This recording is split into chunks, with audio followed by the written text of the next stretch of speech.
the most fundamental thing that I've discovered over years and years of being engaged in this field is what I call aha moments or eureka moments, right? So the thing to do on a daily basis, every day a little bit, is staying open or even actively seeking out these aha moments or eureka moments. So how can you do that? Yeah, right? How can you do that? I guess that's the question is kind of keeping an open mind, right? So it's a mindset question, keeping an open mind about that. But you can take very concrete actions. Let me give you a little example. When you engage with people that are different than you are, that have different background, that have different experiences, maybe they come from different cultures, they have different expertise, then you hear something, or it's more likely that you hear something and you learn something that you don't know before you have that conversation, right? And that triggers that new knowledge, that new insight, that new experience that you hear, that triggers potentially unexpected connections, right? So now you're able to connect something that you know of yourself, or you have a deep insight of yourself. You're now able to connect that with that new piece of information. And sometimes that triggers one of these wonderful aha moments, right? When you get goosebumps when you have them, right? And these are transformative moments. They enable individuals then to take action on that. So it's not just, two brain cells connect, but I have an emotional reaction with it. And that helps me to actually take action and do something about it. What could that action look like, doing something about the aha moment?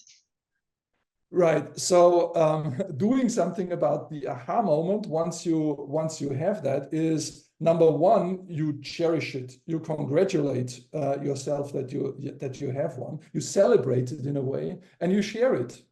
Right. Often we keep them secret because maybe we might think it's nothing special, or other people might think that it's not worthwhile to share that. But most of the cases that's not true, right? So share those moments so that others have them as well, especially in your startup team, for example, right? Mm-hmm. You have like a new insight about a customer need and how you could serve that customer need with a specific offering that you put together in your startup.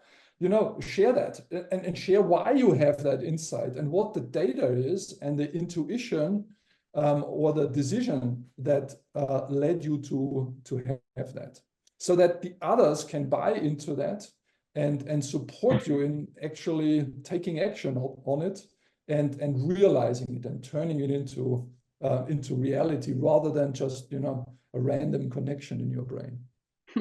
Sounds like you can have a very exciting life if you actually focus on getting these aha moments.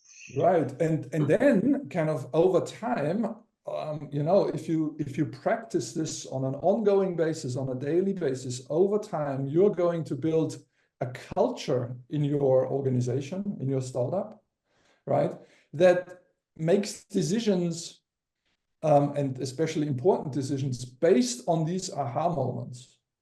Individual aha moments, team aha moments, or even the whole organization has those deep insights, right? And you take decisions on those, not just on data or not just on intuition. I think that's the right thing to do, but you search out for and you connect it with these moments of deep insight, and you're much more likely to be successful, to be aligned around it, and to win in the end.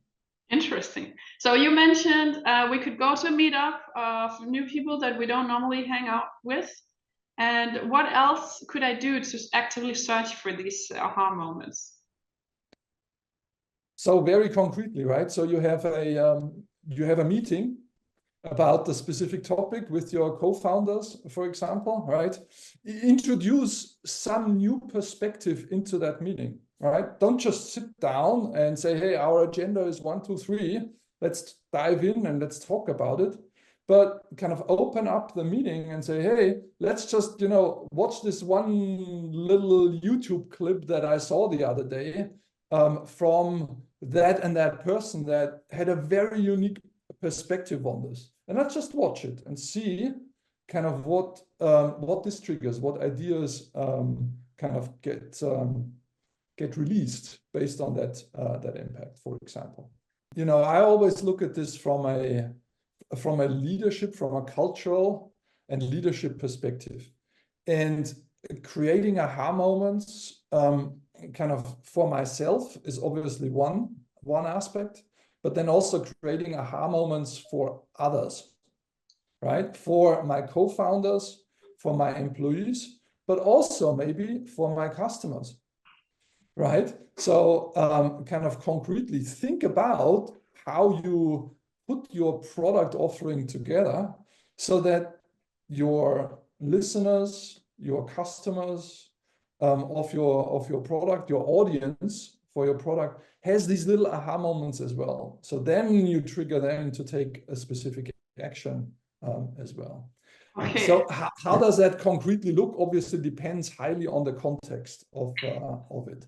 But I think it's okay if if you start with the mindset, you accept that, right?